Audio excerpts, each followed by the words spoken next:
everyone. Come on inside Studio AP for another edition of YouTube on Morning Drive. And it's time for our social question of the day. We want to hear from you. So what do you think? Are we in the golden era of golf history or one of them? You'll see your responses as our guys debate. So without further ado, Anna Whiteley, take it away. It's a very good question, LT. And if you watch the show this morning, you will see how heated this debate became. So Robert, Darren, kick us off. Are we in a golden era in history of golf?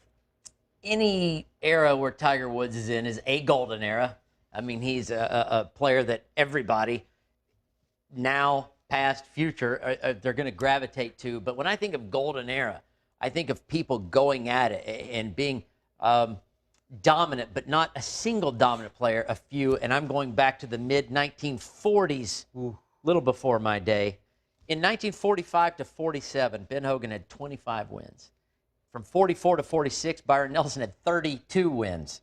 44 to 46, Snead had 14 wins. 69 wins between these three players in 4 seasons. They were battling back and forth. Clearly the best in the world. Clearly all three all-time greats. For those, and Hogan and Nelson caddied at the same club as kids. That's another born in unbelievable 1912. thing. So much symmetry to that golden era. Or you could look at Tiger Woods 97 to 2008, height of his power, 14 major championships, the best that golf has ever been played, especially when you narrow it down to 2000. And some big-time World Golf Hall of Famers trying to take him down and sometimes doing it. Vijay Singh, for example, member of the World Golf Hall of Fame. Phil Mickelson, member of the World Golf Hall of Fame. Ernie Els, member of the World Golf Hall of Fame. Then you have Jack Arney, Tom Watson, Lanny Watkins, Trevino, Miller, Weiskopf. Boy. We're talking about the greats of the greats. Yeah, I have a lot of respect for you, too, and you, of course.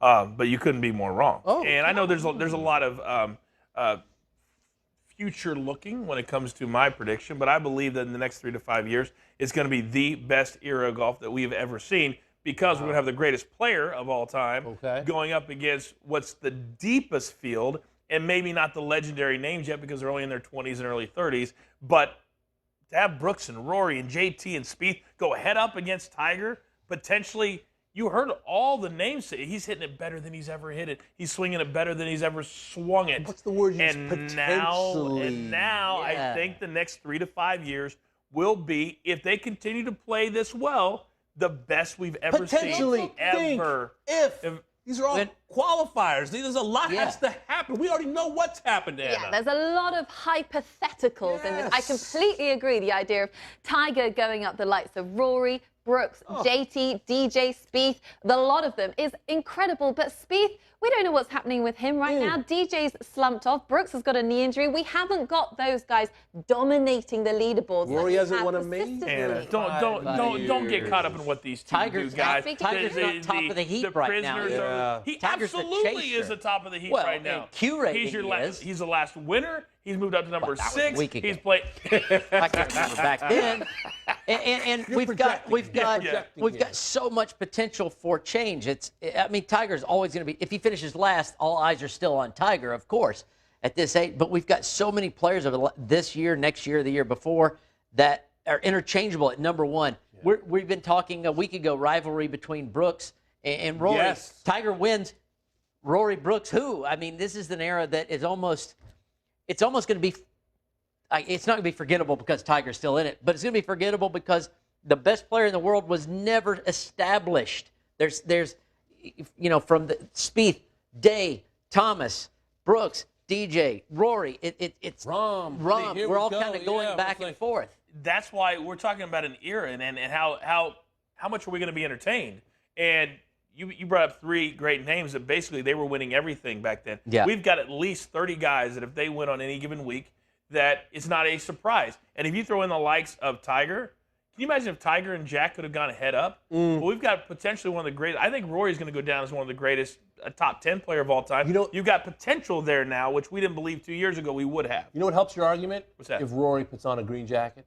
If 100%. Jordan Spieth help. completes the career Grand Slam, wins a PGA And that helps. championship. That helps. You have to. Big ticket. You have to. Because Gary Player has the career Grand Slam. Jack Nicklaus has the career Grand Slam. We had Jack, and Arnold, you walking side by side at Oakmont. We had And Jack and Tom agree. Watson side by agree. side at Turnberry. These are multiple major championships. The guys don't need no introduction when they walk into a room. And Coach, you're talking parity. Yeah, the depth of field is great, but is it exciting that any one of 30 guys But could these- win each week? Totally agree, Anna. Well, yeah, if you're talking about, I mean, these guys are becoming legit stars. Part of the upside to Tiger being hurt for 2 years is it allowed other guys to learn how to win. It allowed Jordan Spieth to become the star that he is because Tiger wasn't there, and they had to establish their names for themselves. And I think that helped probably 4 to 8 players off the top of my head without Tiger there to establish themselves. And now, If we look at in the future, we have a history book in golf. We're going to look at the era of the 40s,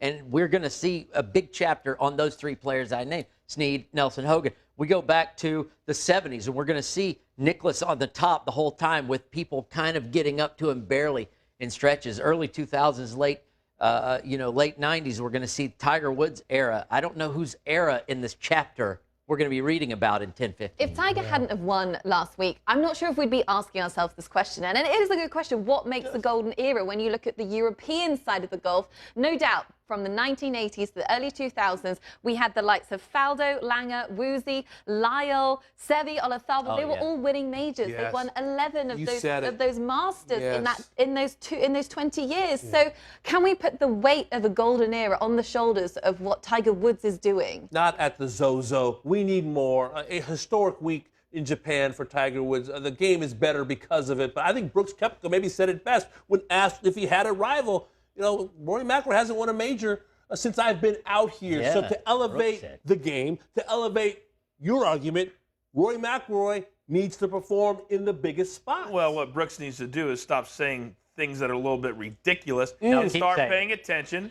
Start paying attention every single week because that's what Tiger Woods does. And when Tiger Woods shows up, he's ready to win. It's not, hey, when I play, when you see me play, that's when I practice. Right. Man, I don't care that much. I don't like. No, that's not what Tiger does. Masters, Bay Right, Hill, yeah. Zozo. Yeah. It doesn't matter. You cannot compare yourself to one of the all-time great basketball legends and then come back and say, oh, I really don't care, though. You can't talk out of both sides of your mouth. He has. Of course he has. I think you can. I think he's proving you can. He backs it up at times, and you're right at times. At times, Brooks does it. That's why when this era is written in history book, Brooks, yes, this stretch of majors in 2-3 years has been But fabulous. we're just getting He's started. got to keep going. We have to see it. We have to see more. Yeah. Just to the likes of Hogan, Nelson, I want to see Snead. more. Well, that's pretty big. It's final question. Is Tiger Woods sort of limiting the level that these guys can blossom, Brooks and Rory, by him winning last week? Does it just massively blow out the field and overshadow everything that what we thought were the superstars of the game are doing? Justin Rose won the FedEx Cup last year, and no one, because Tiger Woods won the Tour Championship, we had to revamp the entire thing. It really overshadowed Tiger Woods' win. Yes, Tiger Woods overshadowed. Tiger Woods' 5th place overshadows almost anyone else's win. It wakes them up. But guess what? Yes. What happens if Tiger and Brooks are head-to-head, back nine of Rory and Tiger, and now they beat him? Right. What if they beat him? Now that elevates them. Yes. Remember when Brooks beat Tiger head up? That's what we're waiting for. Yes. So, yes, it pushes them back, but hopefully you got motivation, and when they go head up against him, it could be really, really special. But Good we'll see. stuff. Good chat, guys. Well, if you enjoyed today's conversation, make sure to subscribe to Golf Channel's YouTube page and for more, and tune into Golf Channel and Morning Drive every day for the latest golf news. See you there.